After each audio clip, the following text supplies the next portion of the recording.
Hello, so this is the space between self-esteem and self-compassion.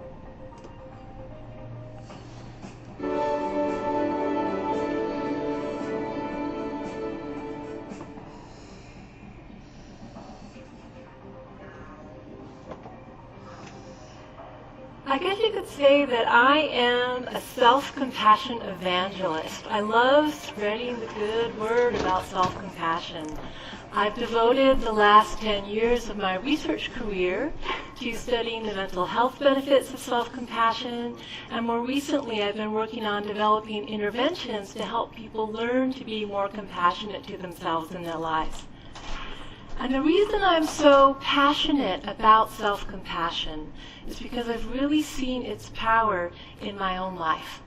I first learned about self-compassion in 1997 when I was finishing up my PhD at UC Berkeley, and I was going through a really hard time. I had just gotten out of a very messy divorce, was feeling a lot of shame and self-judgment. I was feeling a lot of stress. Would I finish my PhD, and then if I did, would I get a job?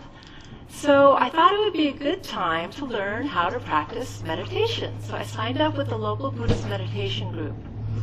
And the very first evening, the very first course, the woman leading the group talked about the importance of compassion, not only for others, but also for ourselves. The importance of including ourselves in the circle of compassion, of treating ourselves with the same kindness, care, and concern that we treat a good friend. And it was like a light bulb went off over my head at that moment. I realized, well, first I thought, what?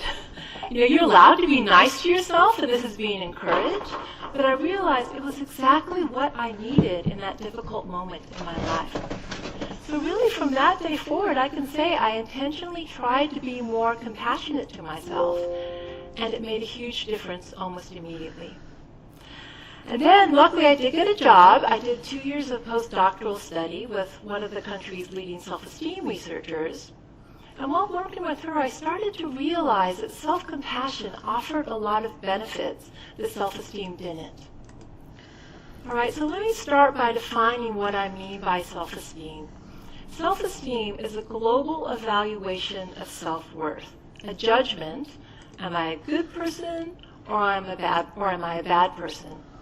And for many years, psychologists really saw self-esteem as the ultimate marker of psychological health. And there's a reason for that. There's lots of research that shows if you have low self-esteem, if you hate yourself, you're going to be depressed, you're going to be anxious, you're going to have all sorts of psychological problems. If it gets really bad, you might even consider suicide. However, high self-esteem also can be problematic. The problem is not if you have it, it's how you get it. Right? So in American culture, to have high self-esteem and above average. I hit the wrong button. That picture is just downright adorable. If I can go back to it.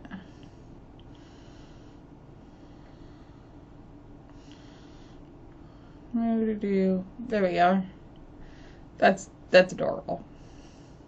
We have to feel special and above average. Okay? If I told any one of you your work performance, oh, it's average, or you're an average mother, or if you told me afterwards that this talk was average, I'd be crushed, right? It's not okay to be average. It's considered an insult to be average. So what's the problem with that if all of us have to be above average at the same time? Right? Are the words logical impossibility springing to mind here? Right? Okay? So what happens if we all have to feel above average is we start playing these little games. We start subtly finding ways to puff ourselves up and to put others down so we can feel better about ourselves in comparison. And some people actually take this to an extreme. You may or may not know, but there is an epidemic of narcissism in this culture. They've been tracking the narcissism levels of college undergraduates for the past 25 years, and they're at the highest levels ever recorded. And actually a lot of psychologists believe this is because of the self-esteem movement in the schools. Okay? And there are a lot of nasty social dynamics that can stem from needing to feel better than others to feel good about ourselves. We also have an epidemic of bullying in our culture, in our schools. Well, why do kids bully? Why do kids who are forming their sense of self feel they've got to bully others? It's partly to build their own sense of self-esteem, to feel that they are stronger, more powerful than these other kids that they're picking on. Or why are people prejudiced? Why do we feel that our religious group or our ethnic group or our political party is better than the other group? Partly in order to enhance our own self-esteem. Another problem with self-esteem is that it's contingent. It's contingent on success. We only feel good about ourselves. That's a good point about self-esteem. I mean, just last night I was not feeling that good because I know it's a little silly, but I play Magic the Gathering and I wasn't playing the best, and it makes me feel like a bad, like, why do I even play this game if I can't even learn it enough to be a good player? So in that case, I didn't have good self-esteem and the mindset to be like, no, it's just, this could be my chance to improve, or I am a good player, just card draw didn't work out for me. Maybe next time I could shuffle better. There's other things I could have done instead of letting it affect my self-esteem. And I do the same thing with college. Is like when there's an assignment I'm having a hard time getting done, well, why? I'm not smart enough to get this done, instead of, okay, yes, this is difficult, but this is what I can do to accomplish the goal. When we succeed in those domains of life that are important to us, well, what happens when we fail? What happens when we don't meet our ideal standards? We feel lousy, we feel terrible about ourselves. And for women, this is especially hard because what do you think research shows around the world the number one domain in which women invest their self-esteem? Right? Our perception of how attractive we are. And the standards for women are so high. How can we feel above average in looks when we're looking at all these supermodels? Even the supermodels feel insecure compared to other supermodels, right? It's very interesting if you look at this developmentally. Around third grade, boys and girls both think they're pretty attractive, and they have fairly high levels of self-esteem. And then for boys, about in the sixth grade, yeah, looking pretty good, feeling pretty good. End of high school, looking good, feeling good about myself. But for girls after third grade, their perception of how attractive they are, and therefore their self-esteem, starts to take a nosedive. Okay? It starts very young. So how do we get off this treadmill, this constant need to feel better than others so that we can feel good about ourselves? Well, that's where self-compassion comes in. Okay? Self-compassion is not a way of judging ourselves positively. Self-compassion is a way of relating to ourselves kindly, embracing ourselves as we are, flaws and all. Okay? I actually define self-compassion in my research as having three core components. The first, you might say, is the most obvious, and that is treating ourselves with kindness versus harsh self-judgment. Treating ourselves like we treat a good friend, with encouragement, understanding, empathy, patience, gentleness. That if you stop to check in with how we treat ourselves, especially on a bad day when things aren't going so well, we are often harsher and more cruel to ourselves in the language we use. We say things to ourselves we would never say to someone we cared about. We say things to ourselves that we probably even wouldn't say to someone we didn't like very much. Okay, we are often our own worst enemy. So with self-compassion, we reverse that pattern and start treating ourselves like we treat our good friends. The second component of self-compassion is common humanity. All right, where self-esteem asks, how am I different than others? Self-compassion says, well, how am I the same as others? And one of the ways we are the same as others, what does it mean to be human? To be human means to be imperfect. All of us, everyone in the entire globe, We are imperfect as people, and our lives are imperfect. That is the shared human experience. Often what happens, though, irrationally, when we notice something about ourselves, we haven't reached our goal, or we're struggling in life, we feel as if something has gone wrong here. This is abnormal. This shouldn't be this way. I shouldn't be, failing to reach my goals. And it's that feeling of abnormality, a separation from others, that is so psychologically damaging. I want to take a moment to actually reflect on that and allow others to reflect on that, because it's true. I mean, look at the weight loss culture.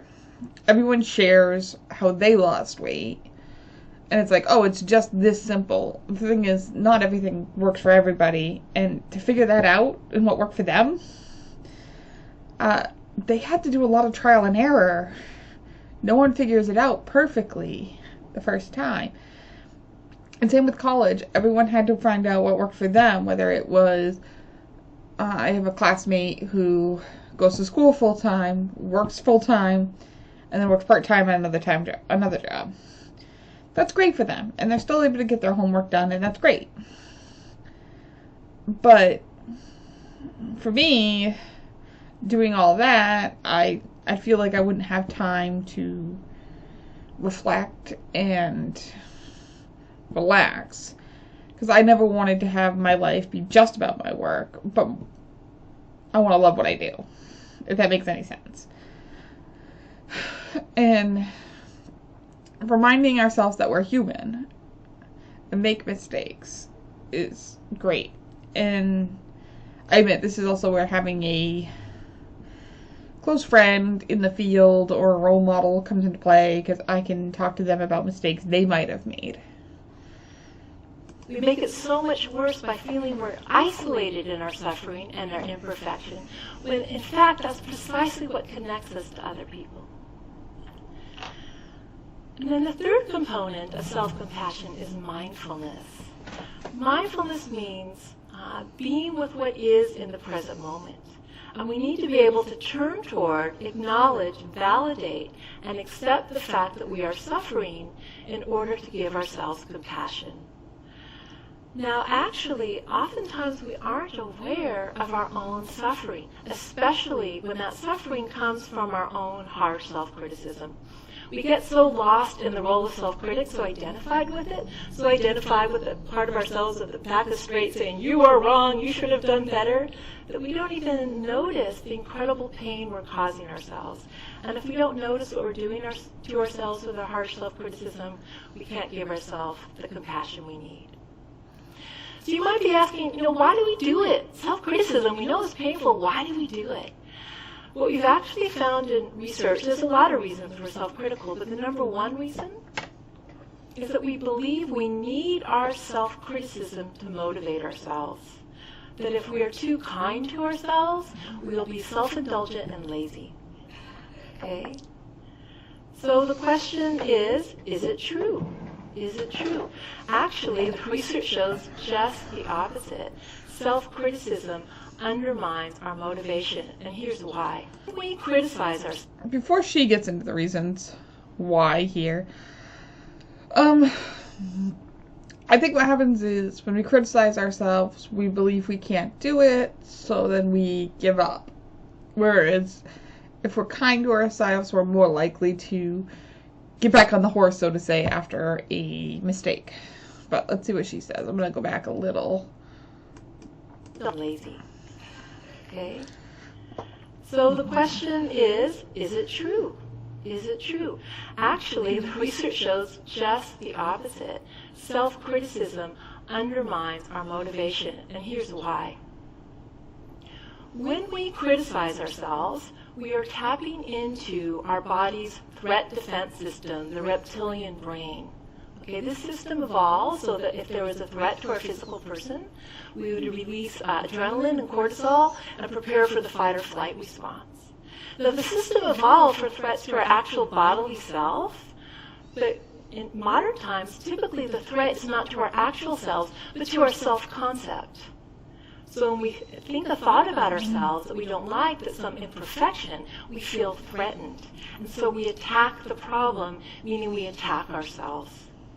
And with self-criticism, it's a double whammy because we are both the attacker and the attacked. So self-criticism releases a lot of cortisol. If you are a constant self-critic, you will have constantly high levels of stress, and eventually the body, to protect itself, will shut itself down and become depressed in order to deal with all the stress. And as we know, depression is not exactly the best motivational mind state. All right? Luckily, we aren't just reptiles. We're also mammals. Okay? There's another way we can feel safe, and that is by tapping into the mammalian caregiving system. What's unique about mammals is they are born very immature, which means the system had to be evolved in which the infant would want to stay close next to the mother and stay safe, which means our bodies are programmed to respond to warmth, gentle touch, and soft vocalizations. So when we give ourselves compassion, the research shows we actually reduce our cortisol levels and release oxytocin and opiates, which are the feel-good hormones. And when we feel safe and comforted, we are in the optimal mind state to do our best. And it's actually very easy to see when we think about how to best motivate our children.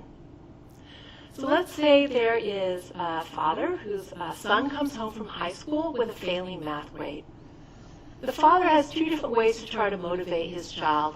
The first is with harsh criticism. The son comes in, shows the father the math grade, and the father says, "I'm ashamed of you. What a loser. You'll never amount to anything." Doesn't that make you cringe? And yet, isn't that often precisely the type of language we use with ourselves?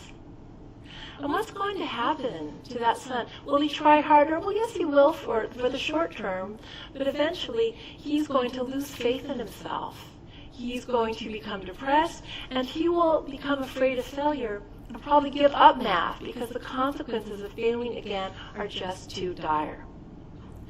But what if the father takes a compassionate approach? The son shows him the failing math grade, and the father says, "Ooh, ouch. Wow, you must be hurting. I'm sorry. Hey, give me a hug. I still love you. It happens to everyone. But I know you want to get your math grades up because you want to go to college." Here's what compassion says. What can I do to help? How can I support you? And the more encouraging, loving, compassionate the father is, the better place emotionally the son will be in to do his best. And luckily, research strongly supports everything I've been saying. The last few years especially have seen a sharp uptick in the number of research studies conducted on self-compassion. And the bottom line is unequivocally, self-compassion is very strongly related to mental well-being. It's strongly related to less depression, less anxiety, less stress, less perfectionism.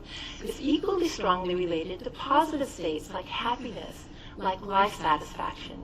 It's linked to greater motivation, taking greater self-responsibility, making healthier lifestyle choices. It's also linked to having more sense of connectedness with others, better interpersonal relationships.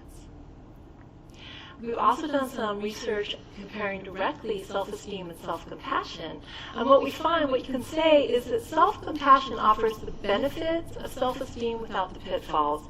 So it's associated with strong mental health, but it's not associated with narcissism or constant social comparison or ego-defensive aggression. It also provides a much more stable sense of self-worth than self-esteem does, because it's there for you precisely when you fail. Just when self-esteem deserts you, self-compassion steps in and gives you a sense of being valuable, not because you've reached some standard or you've judged yourself positively, but because you are a human being worthy of love in that moment. And again, this is something I really know from my personal life. Right? The greatest challenge I faced in my life so far was when my son Rowan was diagnosed with autism. And luckily, when he was diagnosed, I had a long practice of self-compassion under my belt. So when I first got the diagnosis, I felt incredible grief. I even felt some shame. And it was very hard to feel that, to admit that to myself. Because how could I feel grief about this child who I love more than anyone else in the world? The thing is, I was feeling that, and I knew that what I needed at that moment was to embrace how difficult it was. And the more I could embrace my own grief, the more quickly I moved through it, and then the more able I was to turn toward him and accept and love him for who he was. It also helped me over and over again in the heat of the moment. So, as you may know, one issue with autistic children, especially when they're young, is they can throw very terrible tantrums. So, imagine being on a plane to England. This is a true story. Roll was 4 years old. I don't know what set him off, but he throws a doozy of a tantrum, right? Flailing, screaming. Everyone on that plane looking at us like they wish we were dead. You know, he's 4 years old, he looks normal. People are thinking, what's wrong with this kid? Why is he acting this way? And what's wrong with his mother? Why can't she control her child? Okay, lots of fear. What do I do? What do I do? Jumping out the window sadly wasn't an option. So, okay, I know, I'll take him to the bathroom. I can try to comfort him there. Maybe it'll muffle his screams. So I'm kind of taking this 4-year-old flailing child to the bathroom, which was, of course, occupied, right? So imagine being in that little space outside the bathroom door with this, tantruming child, and I knew in that moment the only refuge I had was self-compassion. So I put my hands over my heart, and I tried to comfort him, but I was mainly focusing on myself. This is so hard right now, darling. I'm so sorry you're going through this, but I'm here for you. And you know what? It got me through. And by allowing myself to be open-hearted toward myself, I could remain open-hearted to Rowan. People sometimes think self-compassion is self-indulgent or selfish. It's not, because the more we are able to keep our hearts open to ourselves, the more we have available to give to others. So I would like to invite you to try to be more compassionate to yourself, especially as women. You know how to do it. You know how to be a good friend. You know what to say to comfort someone when they're in need. You just have to remember to be a good friend to yourself. It's easier than you think, and it really could change your life. And that's why I think self-compassion is an idea worth spreading. Thank you.